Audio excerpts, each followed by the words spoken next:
أعوذ بالله من الشيطان الرجيم أولئك الذين اشتروا الضلالة بالهدى فما ربحت تجارتهم وما كانوا مهتدين. Surah Al Baqarah, ayah number 16. They have bought error in exchange for guidance, so their trade reaps no profit and they are not rightly guided.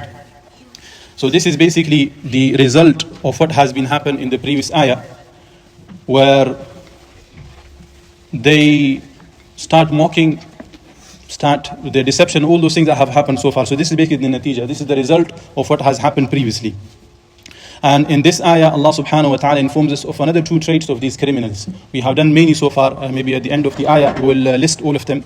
So, and you see, this is the end of the ayah for the group of these munafiqun. Previously, we had a group which were the criminals, or the muttaqeen. We had muttaqeen, and now we go two sets of criminals. One is kuffar, completely gone. In open, they are, so they have this kufr inadi basically on the open. And then we have another types of kuffar which are munafiq. So they have kufr, but they are internal. So at the end, Allah subhanahu wa ta'ala says, وَمَا كَانُوا مُهْتَدِينَ. This is basically they are not guided. So this is khusran. And for the pious muttaqeen, Allah subhanahu wa ta'ala gives them a title, وَأُولَٰئِكَ هُمُ الْمُفْلِحُونَ. That they are the one who are successful. So completely contrasting images Allah subhanahu wa ta'ala gives. So this is happening in here. Now, in here, Allah subhanahu wa ta'ala says that they have bought error in exchange. So this raises a question, that does these people have any hidayah in first place? That's the question that comes to mind. That how did they bought misguidance? This means that they had guidance previously, so that's why they could sold that and get the misguidance for it. And yes, we can understand this from various angles. One, Allah subhanahu wa ta'ala says in Quran, فِطْرَةَ اللَّهِ الَّتِي فَطَرَ النَّاسَ عَلَيْهَا. That every single person Allah subhanahu wa ta'ala has created on a fitrah. So it is in nature one believes in Allah subhanahu wa ta'ala. In nature one believes in God. And it comes in a hadith as well that every child, a mom gives birth to a child and it is on fitrah. So everyone basically believes in Allah subhanahu wa ta'ala and even believe in a God, but then that the reality has been changed by whatever people follow. So in reality you believe in some sort of God, but that's been removed because of what is surround us. So this is one. So they had this fitrah, everyone has some sort of guidance, and they sold that and they bought misguidance for it. And another one is that at the beginning they said, وَمِنَ النَّاسِ مَنْ يَقُولُ آمَنَّا بِاللَّهِ. They said with their tongue that they believe, because we're talking munafiqun. So they said with their tongue that they believe. So they had this start that they started, but they did not cash on it. They did not work on it. Like we all are, we weak. We start somewhere. We're not, mashallah, straight away we are angels. But we work on it and work on it, work on it, and we make it stronger. So they started somewhere, something clicked, whatever it was, maybe the riches of the world, whatever they were seeing, maybe Rasul sallallahu alaihi wasallam winning the battles and so on. They saw something, but they did not cash on it. They did not make it stronger. They did not make it bigger, and they sold it straight away. So this is basically their selling off of that. So that's with regards to this. What is dalal that has been mentioned in here? What is this error that they have bought? Like all these signs that Allah subhanahu wa ta'ala informs us, all these behavior that Allah has told us, they chose this, whether it was their deception, whether they were lying, whether this mockery of the Sahaba, or they're being calling them foolish and so on. All these behavior, they bought this in exchange for guidance. So this is basically what dalal is. Now at the end it says وَمَا كَانُوا مُهْتَدِينَ. And if you were to read the translation in English, they will say, and they are not guided. But that is not a correct information or to correct translation, but this is basically they were never committed to guidance. So they never had any guidance. So that's why Allah subhanahu wa ta'ala says, وَمَا كَانُوا مُهْتَدِينَ.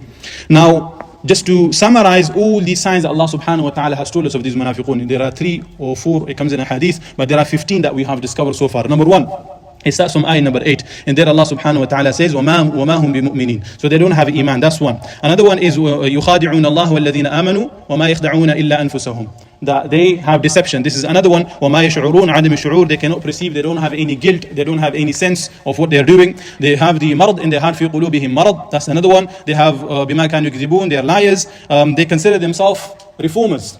They say, إِنَّمَا نَحْنُ مُصْلِحُونَ. This is what they call themselves. While they are those people who cause the fasad. They are the one who causes corruption. So Allah subhanahu wa ta'ala also gives them this title, أَلَا إِنَّهُمْ هُمُ الْمُفْسِدُونَ. They are the corruptors. And they have this habit of tasfih, قَلَاءِ الدِّينِ. Meaning making mockery, making fun, or calling Sahaba basically at the time foolish. So this was another of their habit. And Allah subhanahu wa ta'ala informs us their hamaqat as well. Hamaqati munafiqeen, which Allah subhanahu wa ta'ala says, أَلَا إِنَّهُمْ هُمُ السُّفَهَا. That verily they are foolish. Another of their trait is وَلَكِنْ لَا يَعْلَمُونَ, which is عَدَمِ علم. They're jahil murakkab, they don't have any knowledge whatsoever, and they have مَعِيَّةِ الشَّيَاطِينَ, they have the alliance, they help, they work with the shayateen. That's another of their trait. استهزاء بالمؤمنين, making mockery of the Muslim, where it says, when they're asked, why were you with the Muslim? They say, قَالُوا إِنَّ مَعَكُمْ إِنَّمَا نَحْنُ مُسْتَهْزِئُونَ. We're only making fun of them. We're only there for mockery purposes. We're not there with our heart. So this was another of the habit. And they have طغيان, في طغيانهم يعمهون. Their tyranny, or in what do you call it, rebelliousness they have. And this ayah that we done the two is that they both misguidance with guidance. So this is one, and the last one, عدم اهتداء, they don't have any guidance whatsoever. So this was basically talking about the ayah, what it was related to. Now coming to the real point, how does this ayah relate to us? What do we take out from it?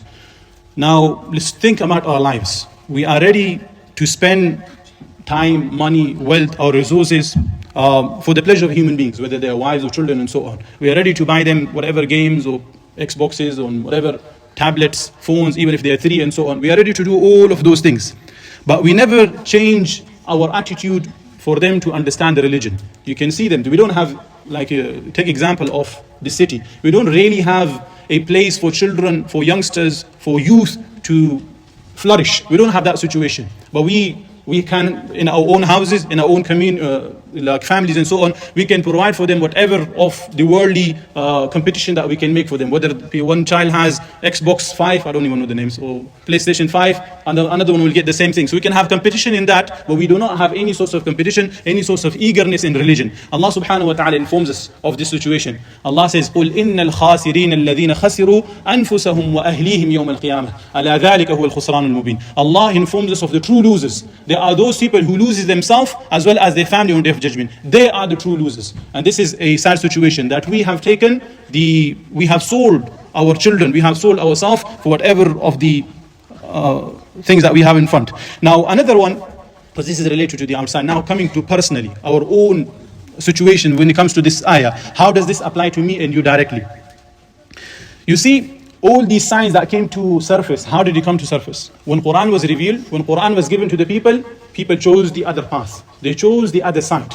So what does this symbolize? That if when Quran is not presented to us, or if you do not hold on to Quran, or if you do not implement Quran in our lives, this is basically we are buying dalalah. We are buying misguidance. We are buying error with the guidance with the Quran. Allah subhanahu wa ta'ala tells us in so many different places, كِتَابٌ أَنزَلْنَاهُ إِلَيْكَ لِتُخْرِجَ النَّاسَ مِنَ الظُّلُمَاتِ إِلَى النُّورِ. Allah has sent this Quran for a purpose, and that is to take people out from darknesses to the light. Rasul sallallahu alayhi wa sallam was given a specific job. He had this job description, يَا أَيُّهَا الرَّسُولُ بَلِّغْ مَا أُنزِلَ إِلَيْكَ مِنْ رَبِّكَ. O Prophet, proclaim, take this Quran, and this is the way, with the tools that Allah gave to Rasul to take people out from the darknesses. Those people who were in the depth of darknesses, we can look at their studies, as we all know who they were and what they became. Allah subhanahu wa ta'ala gave them the titles of أُولَٰئِكَ هُمُ الْمُفْلِحُونَ أُولَٰئِكَ هُمُ الرَّاشِدُونَ and so on. They received those titles because of what? Because of this very Quran. They were in dalalah, but because of their holding on to this Quran, they reached the hidayah. So this is another one. Why don't we do this? Allah subhanahu wa ta'ala has made this Quran, pondering over it. Forget translation and understanding.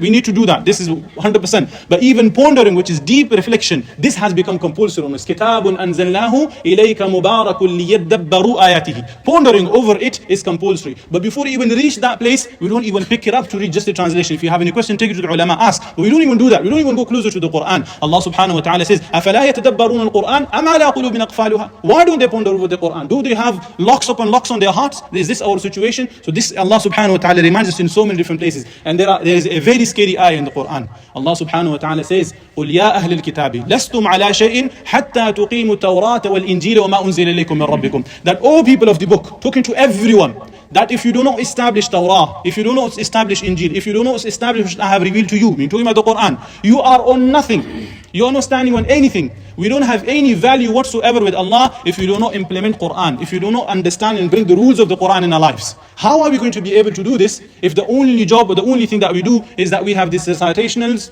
that we do on daily basis? We have people who become hufaz, like I have a halaqah of kids who learn the Quran, memorize the Quran by heart. They can spend 2-3 hours without a problem. Parents will encourage them. They don't have any issues whatsoever with that. But no one, the parents don't have any of this desire, and neither the kids have the desire to understand the Quran and implement it in their life. While that was the purpose, while that was the reason the Quran came, like we did right from the beginning. ذَلِكَ الْكِتَابُ لَا رَيْبَ فِيهِ هُدًى لِلْمُتَّقِينَ.